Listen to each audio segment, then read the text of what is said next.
Okay, so loads more people have been sending in tattoo Q&As in the comments and over at my social media. Let's jump straight in. Mate, you seen the size of this fucking pine cone? Like the biggest pine cone you've ever seen.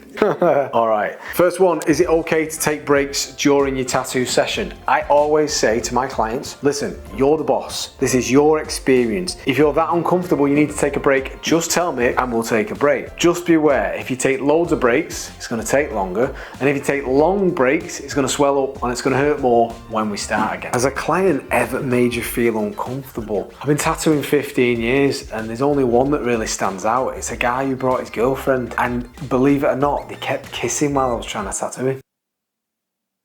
What are you doing? Get off.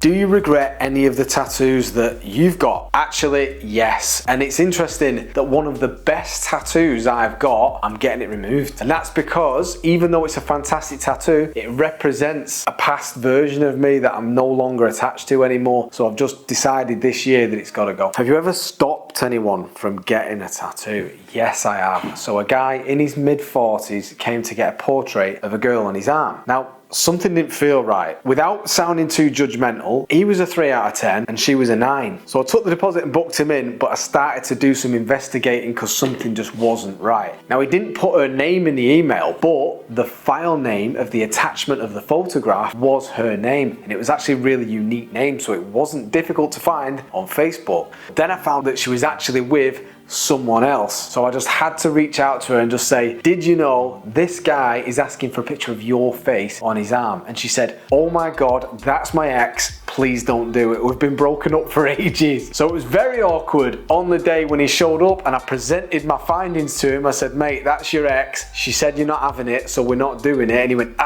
you know, as if he'd been like just caught out. So the awkward moment passed and then we decided just to do an angel instead because I'm not gonna leave money on the table. Why do tattoo artists hate being asked how much for a sleeve? It goes back to the old saying, how long's a piece of string? A sleeve of what? A sleeve of just small little fine lines could take an hour, whereas a sleeve of ultra high realistic color could take months. We've no idea how much, so please don't ask. Do you have any tattoo horror stories? There's one thing that's always going to stick with me. I was tattooing a guy's leg and on his toe he had like a little growth that was weeping, and my clip cord that we had that hangs off the back of the machine, it has a cover on it, thankfully, and I kept trying to keep it away from this growth, but there was one time where I looked down and it had landed on it, and then as I pulled away like that, it stringed, like there was a gooey string between the clip cord and my toe, and I had to just put everything down and just go and have a word with myself in the toilet.